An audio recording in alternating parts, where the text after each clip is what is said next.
Pinceladas de arte. Distribuição Sinapse. O Enterro do Conde de Orgaz é a obra mais conhecida de El Greco.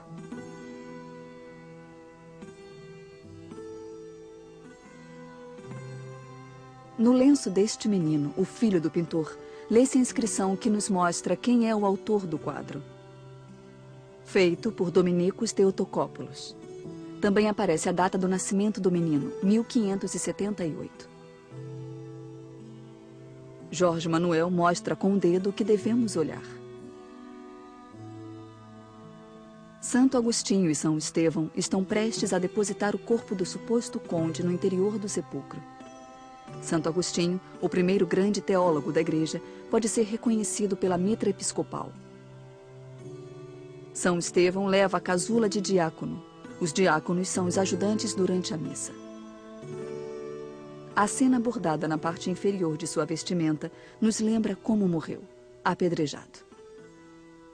Os dois levam o corpo do defunto, que, apesar do nome da obra, não era conde, mas senhor da vila de Orgaz. O condado foi criado mais tarde. Chamava-se Dom Gonzalo Ruiz. Morreu em 1323 e, segundo uma lenda, São Estevão e Santo Agostinho desceram do céu para enterrá-lo, como prêmio por sua grande generosidade para com a igreja. Veste uma armadura linda, como as que se faziam em Toledo na época, cidade famosa pela fabricação de armas e onde trabalhou El Greco durante muito tempo. O quadro foi uma encomenda de André Nunes, o pároco da igreja de São Tomé, que no quadro aparece lendo o ofício fúnebre. Mas onde conseguiu dinheiro para pagar uma obra tão cara? O pároco ganhou dinheiro em um pleito aos habitantes de Orgaz, que não queriam pagar a quantia anual que seu senhor tinha decidido entregar à igreja, e o destinou a esta obra. Ao lado do pároco está um clérigo auxiliar que olha para cima com os braços abertos. No outro lado do quadro, um monge franciscano fecha o grupo de pessoas no primeiro plano. Atrás desses personagens, há uma linha compacta de destacados membros da sociedade toledana do século XVI, isto é, 2 séculos depois da morte do senhor de Orgaz. Quer dizer, o quadro foi pintado 200 anos depois da morte do protagonista principal. E também está cheio de personagens que não são da época do senhor de Orgaz, mas da época do pintor.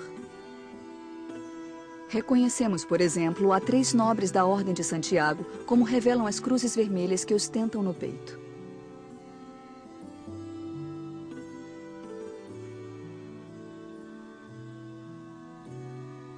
O sacerdote humanista Antônio de Covarrubias, amigo íntimo de El Greco, e o próprio pintor, que olha para nós. Com este recurso, El Greco nos advertia que era ele, o autor do quadro. Em cima desta metade terrena se eleva outra metade celestial, conhecida como Zona da Glória, que desperta a curiosidade de alguns dos personagens que estão embaixo. Um anjo situado no centro da composição une as 2 metades.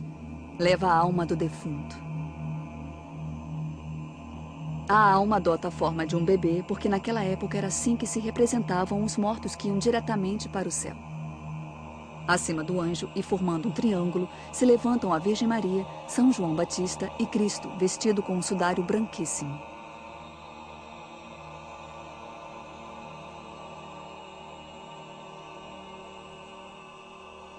À direita de São João Batista podemos identificar a São Paulo, ao rei Filipe II e a São Tomás com um esquadro.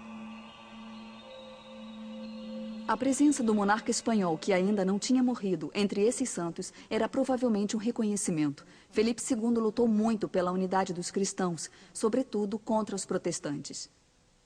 Ao outro lado, São Pedro, com as chaves do céu, acompanha a Virgem. Mais abaixo, 3 personagens do Antigo Testamento descansam em uma nuvem. São Davi, que toca a harpa, Moisés, que segura as tábuas dos 10 mandamentos, e Noé, que apoia a mão sobre a arca. Nós já vimos o quadro, mas querem saber o que há embaixo? Estão vendo.